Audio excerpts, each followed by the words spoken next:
All right, chapter 24, into a new century. What political, social, technological, economic trends have shaped American life since 1990? So this very first section, computer and technology revolution, and how did they transform the American economy? So we'll look at the development of computer and its impact, analyze the impact of new technology on communications, how globalization and the rise of the service sector affected the American economy. So this is the very first computer. It took up pretty much the entire floor of an entire building. It was just massive. You compare that to the development to the fact that you have a computer sitting on your desk. That totally changes. Little by little, bit by bit, you see the computer going from that big, huge monstrosity that we saw the picture before to what you have. And even the thing that you can hold in your hand that's supposed to be used for phone calls that can act like a mini computer. I mean, it has just totally changed the game in terms of information and all that other stuff. Now, when you look at transforming business and industry, just think of what Amazon does. You can now order anything, nearly anything, and it can be delivered to your house, and you don't even have to leave. In some big cities, Amazon delivers groceries to people. And so that totally makes it different. The skills that you need, the way you do business and handle business, you can have teleconferences with someone all the way across the world and have a meeting and have them Skype in or whatever they do, but teleconference, it really has changed. Now, when we look at revolutions in science and agriculture, there's all kinds of new opportunities in terms of biotechnology, genetic testing. It's going to just continue to revolutionize and change things. When we look at agriculture, what essentially it's done is it's turned farming into corporate farmers. You just don't need as many people farming to be able to produce more food. And that trend is just going to continue. It's really picked up steam since the 1950s, and it's just going to continue to go in that direction. Communication revolution. This is the information age. You guys can access any information and all information from anywhere in the world with just the click. It's supposed to have democratized information, and in some ways it has. It's made it so that all people have access to the same information.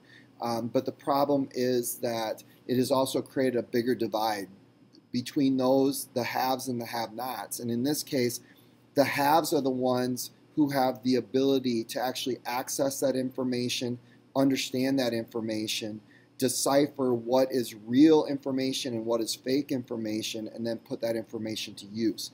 The people who can't do that are the have-nots. When we look at satellite technology, again, satellite TV, CNN, 24 hours of news, that was a big transformation in the 1980s, 2000s. And now you guys can watch programs, again, on your iPhone or computer. Satellite technology, the fact that I have a watch, a GPS watch that can tell me how fast and how far I've run, all that stuff is changed. When we look at the birth of the internet, it got born in the 1970s. It was limited to governments and universities. In the 1980s, the World Wide Web is created. And by the 1990s, it's gone public. When I first started teaching, I didn't have a computer on my desk. That took 2 or 3 years. When I first got the computer, I wasn't hooked up to the internet. I wasn't hooked up to email. I could just use it for example, grading and printing off grade sheets and those types of things. And then now I pretty much do everything by computer. Changing American economy. Multinational corporations, we've already talked about those. The other thing is globalization has been an equalizer around the world. And I know there's critics of globalization who knock globalization, but the fact of the matter is globalization results in more stuff getting or becoming available to more people at a much lower price than ever before.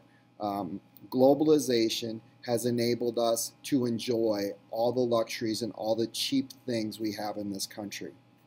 And so it's not just lifted up the United States. We see it now lifting up other countries like China and India, and it's only going to continue to help other people have more access to things at a more affordable price and grow the world economy.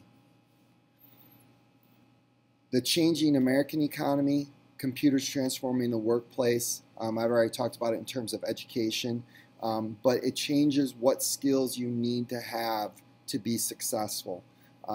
It's also created a whole host of new jobs, and a lot of those are up on that graphic that you see there. The ability to teleconference all around the world, the ability for people to work from home. Now, a potential downside is automation, the ability of computers and robots to do the things that once people did. And so the big debate now is are we moving towards a world without work, where people aren't going to have to work? The only people that are really going to have a job are those who can run the computers and run the robots and fix the computers and fix the code. We're a ways away from that, but there are some jobs that are moving to being totally automated that are going to be eliminated. Once we get to self-driving cars, you're not going to need truck drivers anymore. The other thing is the service sector is going to continue to expand. The United States is a service economy. Now, in the book it says, some people think we've moved. We are essentially a service economy. That's how most people in the United States make a living, is providing some kind of services, whether it be teachers or nurses or whatever. Very few people make their living in industry, manufacturing, or in agriculture anymore. The other thing that has opened up is the opportunity for entrepreneurs. Now, I mentioned Amazon before, so you got Jeff Bezos.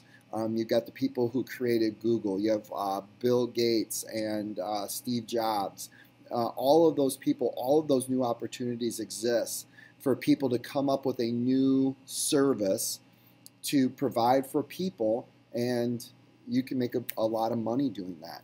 The other thing is organized labor is going to decline, because as industrial jobs drop and service industry grows, there aren't very many unions in the service industry. And so labor is going to, and labor unions are going to see a decrease and a drop. And the other thing that we've seen is with the weakening of labor unions, we've seen a steady decline or stagnation in wages.